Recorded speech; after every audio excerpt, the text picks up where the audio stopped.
प्रजातंत्र में दो ताकतें होती हैं, एक लोक सत्ता और एक राज सत्ता।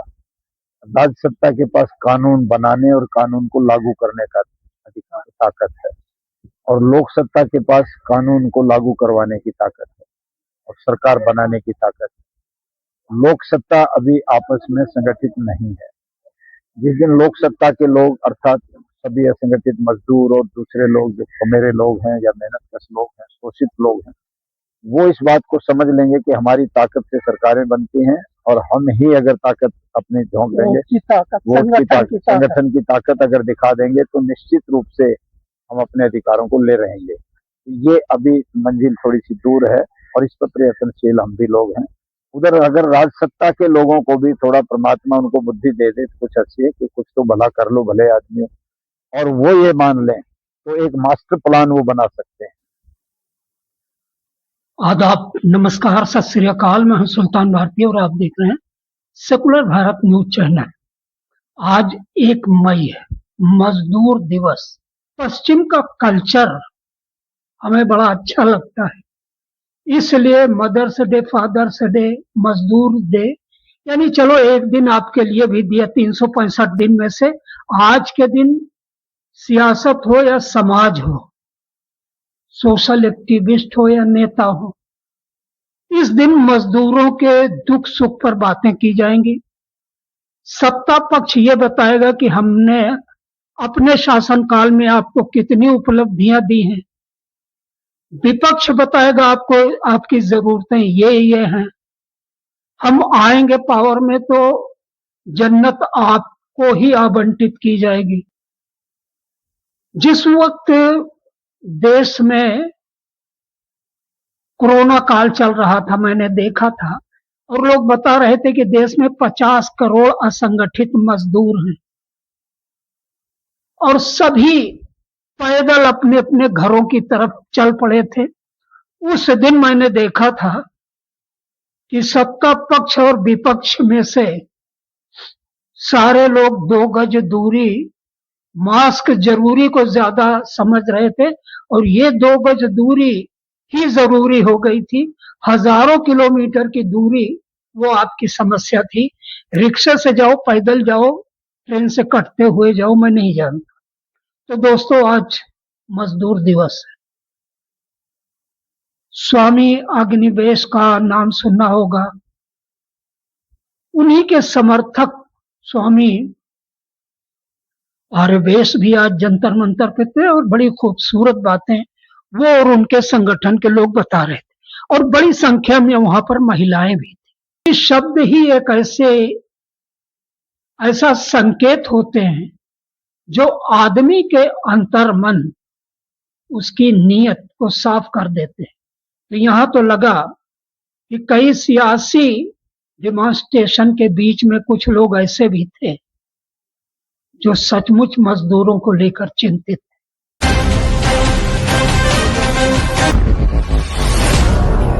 हर साल 1 मई को ऐसा ही होता है जी।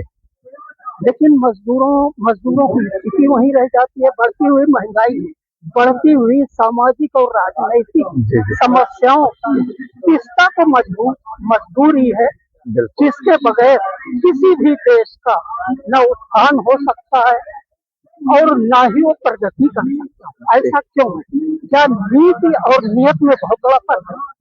बहुत अच्छा प्रश्न किया आपने। मैं सेकुलर भारत चैनल का धन्यवाद करता हूं। आज अंतर्राष्ट्रीय मजदूर दिवस के इस महत्वपूर्ण अवसर पर बंधुआ मुक्ति मोर्चा, जो इस देश के असंगठित मजदूरों और बंधुआ मजदूरों का एक बहुत ही विशेष संगठन है, जिसने बहुत लंबे समय से असंगठित मजदूर और बंधुआ मजदूरों की लड़ाई लड़ी है, बहुत बड़ी बड़ी उपलब्धियां भी की हैं। तो आप उसके आज सांकेतिक धरने में अपने इस चैनल के माध्यम से आए, आपका मैं बहुत बहुत आभारी हूँ। और आपने पार्टीज हैं, वो सत्ता में आने के बाद उनके एजेंडे, उनके कार्यक्रम बदल जाते हैं। जिन बातों को लेकर वो चुनाव के समय में लोगों के सामने उपस्थित होते हैं, बड़े बड़े घोषणा पत्र डिक्लेयर करते हैं, बड़ी घोषणाएं करते हैं, ऐसा करेंगे वैसा करेंगे, वो चुनाव के अंदर एक लुभावने नारों के रूप में पेश किए जाते हैं। किंतु जैसे ही सत्ता मिल गई तो वो उन सब चीजों को भूल कर 5 साल दूसरे एजेंडे पर काम शुरू करते हैं। कथनी और करने में रात दिन का फर्क है, और इसको मैं कहता हूँ उनकी पॉलिटिकल जो विल है, इच्छा शक्ति है, वो बिल्कुल जीरो है।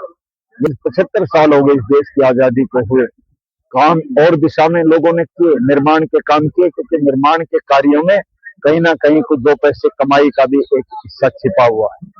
मैं तो ये सवाल उठाता हूँ कि ये जितना पैसा लगा हुआ दिखाया था, बड़े बड़े भवन बनाना, सड़कें बनाना, डैम बनाना और कुछ भी, निस्संदेह इनसे देश विकसित दिखाई दे रहा है, किंतु इसके पीछे एक मेंटेलिटी ये भी काम करती है कि अगर हम यहाँ खर्च नहीं करेंगे तो हमारी जेब में कहाँ से आएगा। ये अगर इस पर गंभीरता से सोचा गया होता तो आज ये गरीब अमीर की ना इतनी खाई होती, इतना बड़ा अंतर भी नहीं होता। आज आप अंतर देखिए, एक तरफ तो इतने बड़े बड़े लोग हैं जिनके पास देश के अगर 62% लोगों की संपत्ति एक तरफ और 10 परिवारों की संपत्ति एक तरफ तराजू में रख दी जाए तो उन 62% लोगों की जमीन, मकान, दुकान जो कुछ उनके पास है वो पलड़े में ऊंची उठ जाएगी, उनकी संपत्ति झुक जाएगी। वो आखिरी कमेंट के लिए मैं आपके पास आऊंगा। जी जी, 2 लोग और आपके दाएं बाएं पहुंचे हुए हैं, इससे बाइट ले लूं।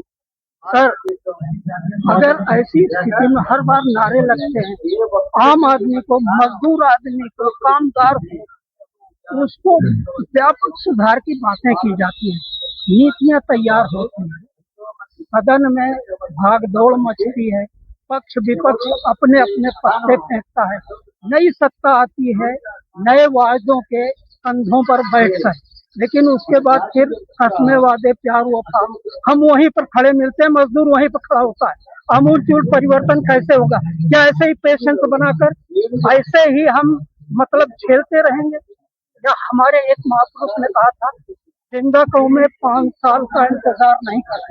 क्या कहेंगे आप? मैं इस संदर्भ में ये कहना चाहता हूँ कि हमारा देश बहुत लंबे समय तक चुनाव लड़ा, और मैं जहाँ तक समझता हूँ कहीं अभी भी लोग काम कर रहे हैं, और उस कमजोरी की वजह से आज हमारे लोग संघर्ष नहीं कर पा रहे, वरना संघर्ष करते सरकार ने 2 दिन सीधी हो जाए। दूसरी बात यह है कि लोगों की आर्थिक स्थिति कमजोर धीरे धीरे कर दी गई है कि उनको चुनाव के टाइम में पैसा देकर वोट कर दिया जाता है, और उसके बाद फिर वो फिर एक शिक्षा भी शिक्षा होनी चाहिए।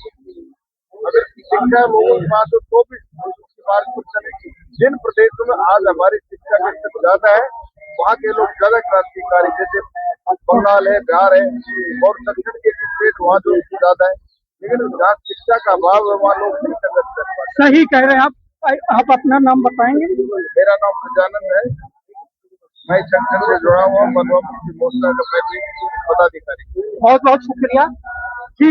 मैं आपके पास आता हूँ आज, इसके बाद एक सवाल सिर्फ आपसे। पहले तो आप ही बोल दीजिए, आपको हुक्का जैसे लग रहा है मुझे जी। क्या नाम है आपका? जो सरकार है संक्षेप में। अब तक 44 कानून बने मजदूरों के लेवल, वो सारे कानून जो है गलत करते, और जांच संहिता बनाई। हम जिन मजदूरों के लिए आए एकदम निम्न किस्म के मजदूर हैं, हम इस पायदान में बैठे। विकास की सबसे ज्यादा जरूरत ही है, ये सबसे पुराना उद्योग है। जब कोई उद्योग नहीं था तो मकान उद्योग था, मकान उद्योग का मकान नहीं था। मजदूर के बगैर तो विकास की गति से छोड़िए रेंग भी नहीं सकता। ये सबसे जो है बिल्डिंग मजदूर जो है सबसे पुराना इसी से जो है राजा महाराजा उन मजदूरों को न पानी मिलता है, न उन बच्चों की पढ़ाई की जो मानवीय मुद्दा है वहाँ सबसे बच्चे। संक्षेप में इन्होंने जो कुछ कहा, आप ध्यान दीजिएगा कि जिसके कंधों पर देश की प्रगति, निर्माण की प्रगति, उन्नति का मूलाधार बना हुआ है, वही मजदूर बेसिक जरूरतों से शिक्षा, पानी, सुविधाएं उसके पास नहीं, कैसे विकास होगा देश का? मैं एक चीज आपको याद दिलाना चाहता हूँ, इनकी बात से याद आ गया। कोरोना काल के वक्त में सरकार ने या गैर सरकारी आंकड़े थे 50 करोड़ असंगठित मजदूर इस देश में, इतनी बड़ी तादाद, उसके लिए योजनाएं तो बहुत बनाई जाती हैं, लेकिन जमीन पर वो कितना अमल में लाई जाती है इसके बारे में कह नहीं सकते। सारी पार्टियां, क्या जिम्मेदारी सिर्फ विपक्ष की है कि उनके हित की मांगे उठाता रहे? लोकतंत्र में विपक्ष की बड़ी महत्वपूर्ण भूमिका है और मजदूरों के जो अधिकार है उनके लिए जो ट्रेड यूनियन है उनकी भी बहुत बड़ी भूमिका है। लोकतंत्र में कोई बना बनाया एक व्यवस्था नहीं रहता है। लोकतंत्र रोज बनाना पड़ता है, जीना पड़ता है, गढ़ना पड़ता है, संघर्ष करना पड़ता है। क्या नाम है आपका? मेरा नाम महंत भाई तिवारी है। और अगर लोकतंत्र में जिन हमारे आदर्श नेताओं ने इस लोकतंत्र में रह करके उसको रोज बनाया है, रोज जिया है, हम लोग उन्हीं के आदर्श पर ये प्रण करते हैं आज मजदूर दिवस पर कि हम उनके हक और हकूक के लिए आजीवन संघर्ष करते रहेंगे और लेते रहेंगे अपना। कोई समस्या आती है, सबसे ज्यादा पारिवारिक समस्या हो तो भी महिलाएं ही झेलती हैं।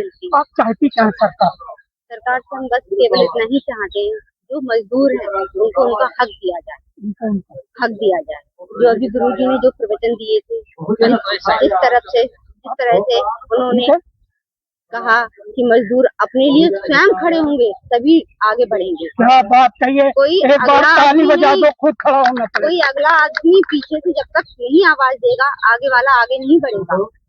जब बहुत बड़ी बात, संक्षेप में क्या बात है, कमाल कर दिया आपने सविता जी।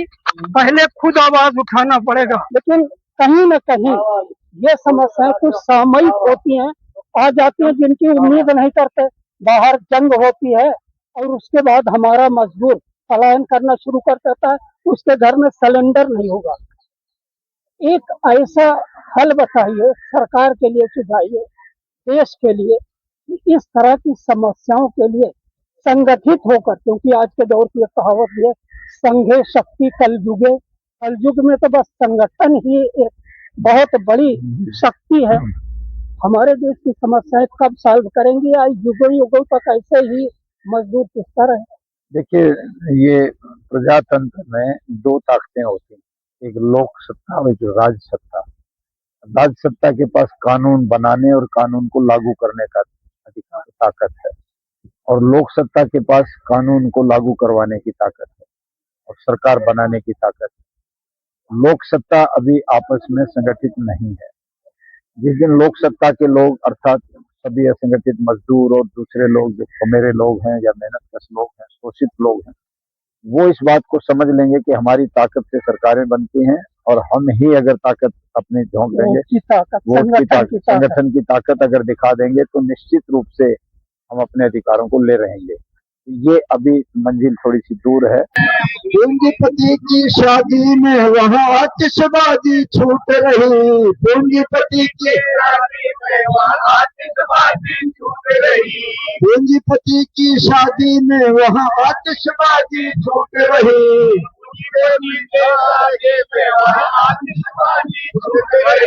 कुत्ते भी खा रहे मिठाई, 10-12 दिन लूट रही, कुत्ते भी खा रहे मिठाई, 10-12 दिन लूट रही, पर रोटी नहीं बनाई मजदूर के छान में, रोटी नहीं बनाई मजदूर के छान में।